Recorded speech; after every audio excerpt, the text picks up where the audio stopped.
Welcome to Antarctica Did That For Me. We're a podcast for everyday people with a little adventure in their hearts. We're Carrie and Casa, and we've spent huge chunks of our time living and working in Antarctica. Welcome to a journey that changed our lives. We hope it will change yours too. Hello, everyone, and welcome to another episode of Antarctica Did That For Me. I'm one of your hosts, Carrie Nelson, and I'm sitting right here with Cassie Grant, the other host. actually across the ocean from me right now, but we're talking anyway. I've worked in Antarctica for 16 years. Cass has worked there for like 6 seasons at least. Yes. Am I wrong? Yeah. I can't remember, but No, lots of time. And today we are here to tell you about why we think this place that we love dearly, we think it's been one of the best places in the world. I miss this place when I'm gone. We're here to tell you why Antarctica actually sucks. Or more specifically, ways in which being and working in Antarctica, this place that we love, and, you know, I hope that I get to go back there. It still sucks in some ways. And we and this podcast that's talking about how you can find adventure in your life, even on a real micro level, even in your own community. Just want to make it clear that adventure, embracing the suck of something, is part of that adventure. Maybe temporarily or maybe permanently, although I don't think you'll miss it when you do. You might have to give up some things that make you comfortable right now for the payoff of experiencing something big and something better than yourself. And the upside is that you might find that you like those things a little bit better than what you're doing right now. So that's the risk of it. But we don't want to tell you that getting outside your comfort zone isn't going to suck in some ways, because it is. We spend a lot of our time in Antarctica, and there's always reasons that it sucks. And I could start, but I know, Cassie, we both came up with lists. There's not much structure to this episode. We're just going to talk about things totally in no order of importance that we thought sucked about being in Antarctica. Cass, I would love for you to tell me what you thought sucked about Antarctica. So, okay, this is really funny because your list had nothing about the cold, whereas mine starts with the cold. Let's start there. That's what everybody thinks anyway. That is what everybody thinks anyway. And I think that this, you know, to me, actually, the cold itself didn't suck. It was my management of my experience with the cold that sucked. And what I mean by that is the way that I perceived how I was dealing with it. So, for example, we would be working outside a lot, and you would need to go take warm-up breaks every 45 minutes, basically. And for me, I'm like, let's just power through. Let's get through it. We're doing it. And it would feel really annoying to have to take those warm-up breaks and go drink some hot chocolate and, you know, put new socks on or whatever you needed to do. But that was challenging for me. And then I also had chilblains on my wrist from my watch, giving me like blisters, basically. Like, this was my first season, and then I stopped wearing a wristwatch. But you know, things like that actually were physical manifestations. And then I think I have neuropathy in my feet because they were just consistently a little too cold or damp a lot of time when I was down there. And that's that way. And it's my own fault, because I knew I just wasn't taking the time to take care of myself a little bit better and be a little more conscientious about that. And I was just like, oh, it's fine. It's okay. And now it's like my feet are basically constantly cold now. But, you know, that could also just be my age, you know, that there's other things that could be that. But I think that there was some there. So that was my first thing on my list, was the cold could be very challenging at times, for sure. That does suck. How about you? I agree. That is actually a great one to start out with. Okay, I'm coming in with being far away from people I love.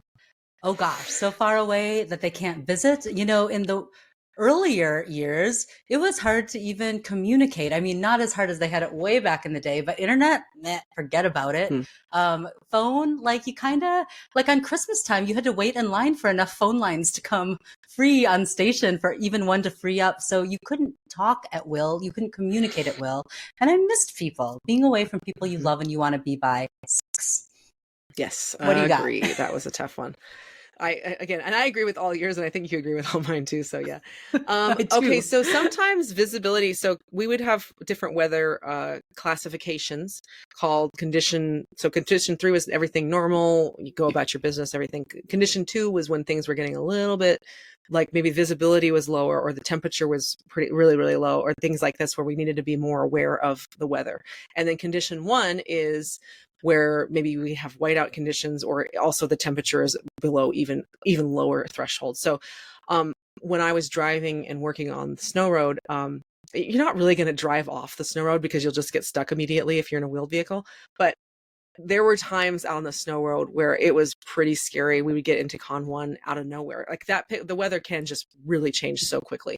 And even though I was generally with other people, even though we had radio comms, we have systems in place to help you, there was still a little bit of freakiness in that.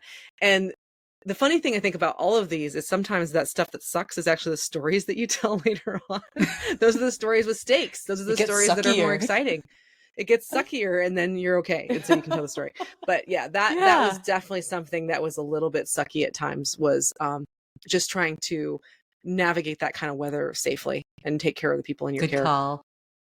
Yeah, I like that one. Okay, I'm coming in hot with one of the ones that I struggled with wherever I was in Antarctica. McMurdo Station, South Pole Station, Palmer Station. Even when you get to see a lot of Antarctica, when you're working in Antarctica, when you're visiting, whatever, if you're in Antarctica, you are never going to be able to see as much of Antarctica as you would like to. And if you're a contract worker, especially at McMurdo Station, you are definitely going to see some of the most beautiful Antarctica in the world. I mean, in the continent. You will have friends who get to go out and interact with it all the time, and you will not. You could be there for years. You could be there for years and years and years and never leave your tiny little dusty, built in the 50s town, kick the rocks, look down, you know what I mean? And so not being able to like interact with Antarctica, and the few lucky people who can, and I've been lucky, you know, I've gotten to see a lot of Antarctica. Oh, it's always going to tear at your heart because you want to see more. I mean, it's a sucks, not sucks situation. Yeah, that's a really good one though. And totally agree. The other one that sucked for me was the long hours. So we work 60 hours a week down there, and at least usually we're not doing tons of overtime or anything like this, but it just starts to wear on you, you know, it's Sunday off, woo, which was great. I mean, some jobs, they don't even get the Sundays off. That level of tiredness would definitely, when I would get off the ice, it's also kind of a manic thing in the summer where it's just like, it's light all the time and it's just go, go, go, go, go. And you get to this level of tiredness that is just kind of operating system. And then you get like back to New Zealand, I would just sleep for a week. I would just plan on not doing much of anything when I get back to New Zealand, taking it really, really easy and just laying around and sleeping a lot because I was just worn out from that level of activity for 4 or 5 months on end. That makes so much sense. And when you add that cold you were talking about, that just adds to the tiredness, the daily tiredness of it. I think that's a really good suck list item. Okay, I'm going to come in hard with another one. Yes. How do I say this one delicately?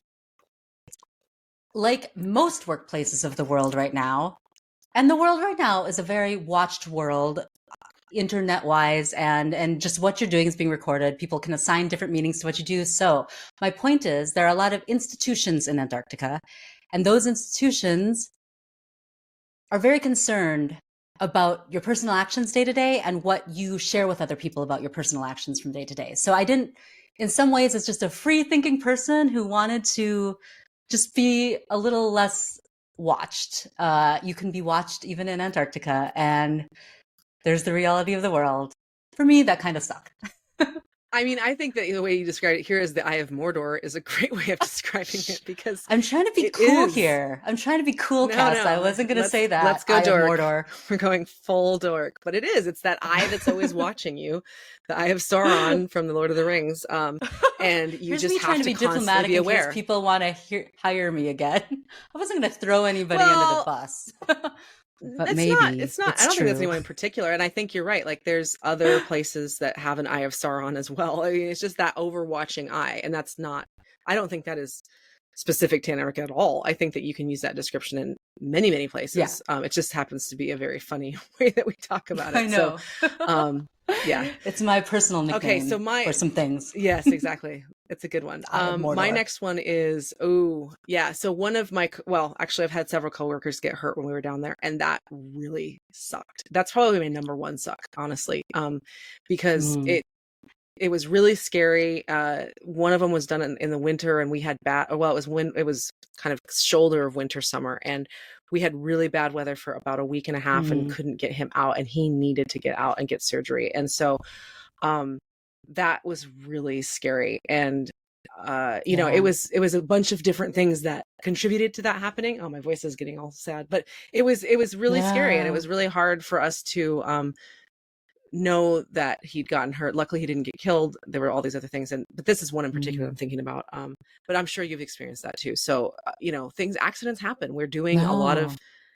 hard things down there, and we're doing the best we can to make sure that the accidents don't happen. I think we actually prevent so many, and we do a really good job. But then sometimes the things are going to happen. So that, yeah, probably a number one suck for me. No, man, Casa, that's a good point. You know, I've worked on the medical trauma team for all of the years that I've been at every station in Antarctica.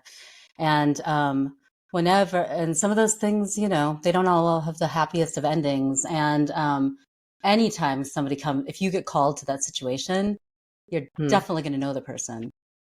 You know, you're Mm-hmm. going to know that that's probably going to be, in some stations, a very dear person to you. It Mm-hmm. changes everything. And dealing with that season after season, that is absolutely big stuck. I really appreciate you bringing that one up because that's a very true one. Okay, well, boy, I was gonna follow that up with a pretty. That's a heavy one. I'm gonna go into a Oh, lighter one. sorry. This Yeah, is such a complaint. let's bring it back up though. I just No, me no, just it's a good. kvetching, you This is a know. good one though. Okay, Yeah. so my next one. I'm such a whiner. Can I get like a better one? Okay. Oh boy, I hate No, to this even is a say big this one out for me, Carrie. loud. Okay, This is a big one for this me. is one you Katsa do not add any words to my mouth. I'm going to express this how I want to express it. Um, but I was saying that not being able to eat the food that I want, that I personally, Carrie Nelson, would choose on my personal Carrie Nelson schedule for months or more than a year on time, meal after meal. And that has nothing to do with the quality of food or what anybody's ordering for me or what anybody's putting in front of me. It's just that I'm not always ready, hungry at the only times food's available. I'm not in the mood for that thing. That's just me as an imperfect human. And so for me, that aspect of not having that choice for myself sucked. Not the food and not the people who work in the galley. I want to make that very clear. They're great and they work hard. And the food is generally, the food that they create is good, but I completely agree with this one, Carrie. And I would consider myself to be a very picky eater. It's more about autonomy of the body and autonomy of this very Yes. basic function as humans, right? And yeah, completely agree with that one. That's a huge one. And people, we take that for granted when we're out, you know, adulting in our world of like, I'm hungry, I'll have this thing, you know, that's not something you can do down there. So yeah, agree. Yeah. This is one that I see across a lot of organizations. And this was actually this is a very big suck for me as well, which was the way that the budgeting works. I think with a lot of governmental programs is, you know, you have your yearly budget and you have your yearly forecast based on the previous year's budget and on what kind of money we get, et cetera. But what really bothered me about it was that we would struggle to have a long-term planning because we had to always think about it in this chunk of just a year. And you would see that short-sightedness, and it's not even its fault. It's the way that the system's set up. But you would see that the way that would play out, where we'd have like older vehicles that needed to get replaced, but we couldn't do it because it wasn't part. It was that would be a separate budget item, or these kinds of things. And I saw so many inefficiencies and things that frustrated me because we were on this yearly budget cycle. So again, I think that you see this in many organizations, not just ours. And I'm definitely not criticizing anyone down there either, because this is the system. It just was very, very frustrating to see that lack of real long-term planning in a lot of ways, because we just couldn't plan for anything beyond a year. Yeah, Yeah. it's absolutely true. It's kind of a don't hate the player, hate the game kind of situation. It's a hard Mm-hmm. kind of set of circumstances to inherit, and it's not helped by the way that just the whole system is set up to Well, and I see work. this in many organizations. Yeah. Again, like I said, lots of companies, you know, they just are not, the way that it's structured for whatever reason, they are not able to plan these bigger things out, and it really hurts them. Yeah. So Okay, I think this is one I didn't put on our list, so this one's new to you. But I realized the irony of me saying this in this particular episode. But for me, one of the things that sucked the most about Antarctica was people complaining loudly and a lot and getting other people riled up about complaining around them. So the complaint cycle just spun out and out. And if the loudest, most complainy people get people's eyes looking at them, they can turn a whole season around. They can make what was a fine time and place to be into a kind of miserable place to be. And I gotta say, I love my Antarcticans, but we have many skills. And one of those skills is complaining out loud. in some places Mm-hmm. in Antarctica more than other. And I'm looking at you, McMurdo Station, because I love you dearly, like all the love in my heart. Mm-hmm. World class complainers about things. And for Mm-hmm. me, when it got too much of that, I just would find myself trying to be around other people. It's hard when you're trying to keep your own mood up Yeah. and your own spirits up, and you're having all these other challenges that maybe nobody else is having. The food doesn't bother somebody, so they're not having that challenge. But to kind of have everybody else murmuring about everything else that sucks. Okay, irony, because that's what this episode is about. But I love that. I love that for it this bugged episode, me. Carrie. And I totally agree. But and I think I've noticed this a lot too. Of like, people like to relate by complaining. It's Yeah, something that it's they can true. use as a tool for relationship building. But I've noticed this with certain like people that I have conversations with. I'm like, I feel like maybe 50 or 70% of our conversations are complaining. And that is something that I Hate it. have to challenge in myself and Hate it. also in that relationship. Yeah, me too. I'm just So not personally that's a great strong one. I love enough that to one. exist as a person when all we're doing is complaining. Like I'm probably a little weak flower. You know what I mean? Like I just, I wilt if everything is Yeah, complaining around me. completely agree. No, that's a good one. Great, great for this episode. Um, well, I'm going to complain about budgets again too. So Yes. this is very related to my last one, but it was more specifically budget cuts that would translate to having to work a lot harder because you don't want to let others down. And what I mean by this is, I understand budget cuts are going to happen across the board. It depends on the system and the industry, et cetera, the business. However, when you're expected to keep the same level of output or the same level of service, it really puts a lot of pressure on individuals to not let other individuals down. And what I mean by that, like, so if a department gets cut, one time our department got cut by like 2/3, and it was they'd say, people would say, "Oh, don't work overtime or don't go da da da da, don't do this stuff." But that when you don't do that, other people are going to suffer, and so you do it, even though you shouldn't, you don't want to, and there's no real accountability taken for the reality of what that budget cut's going to look like. So again, that's not necessarily even just specific to Antarctica at all either, but that was definitely something that could be very sucky. To be fair, sometimes that cut needed to happen, just not at the level that it came at Yeah. in particular. And also again, the adjustment wasn't made for the service as a result. So yeah, Yeah, that I was a mean, tough one. that actually, absolutely, I absolutely understand. I've seen that. I've been that person myself trying to work harder so somebody else's job wouldn't be more difficult for them to. That's going to resonate for a lot of people listening, actually, because you're right. Mm-hmm. Okay, so I'm going to come in. This is kind of a rolled together one of community members, things that are challenging about being in a community that's 24/7, living and working and eating and all of the things that you do in life just right around each other, almost on top of each other. If you're in a bunk bed, literally, literally stacked on top of each other. Right. Um, so, Right. so a couple things happen. First of all, you see everybody else's social life play out in front of you, right? So if they're having a better social life than yours, it's really clear that they're having more fun than you are. And it feels a certain way, I think, for a lot of people. Or, if you want to have any sort of a private life, that's also really difficult when it's laid out in front of everybody. And then just kind of hooking onto that, learning initially that you are a messy person, Carrie Nelson. You are a messy person, Cassie Grant, but you don't understand these things coming in, and just everybody sort of jostling and having resentments over who made the coffee, who didn't, who cleaned up this mess, who didn't, who left this here, la la la la. That community jostling, I kind of hate that. I mean, it's good and it makes you a better person, and I'm a better person now because of it. However, I don't Mm, miss it. I mm. don't miss living in a bunk bed. How about Agree. that? And that actually, yeah, no, and that actually goes into my last one, is kind of like the stereotyping that happens and prejudice that happens to certain community members. And I mean this across the board. It could be anybody. And we're going to see that also again anywhere in the real world. But there was definitely like, I mean, I worked with a lot, and this is my example, but I worked with a lot of mechanics and heavy machinery operators. And I mean, you could call them old crusty men. Some of them were definitely old crusty men. But sometimes they would get stereotyped into, and this could be many different groups, but sometimes they would get stereotyped into categories that I really didn't like. And a lot of them would step out of that and become beyond that, but people would put them into those boxes pretty quickly sometimes. And that really bothered me I a lot down there, I actually. agree with that one, Casa. That's a really good point because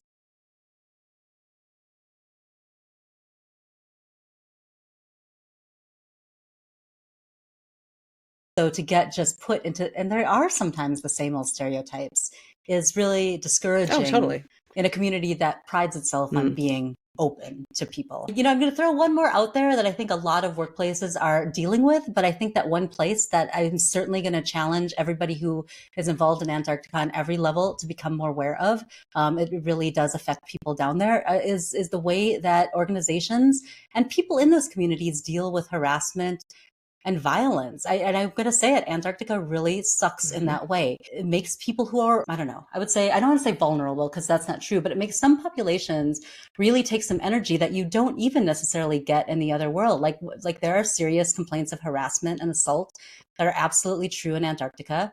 And, I really challenge these institutions to try and be better.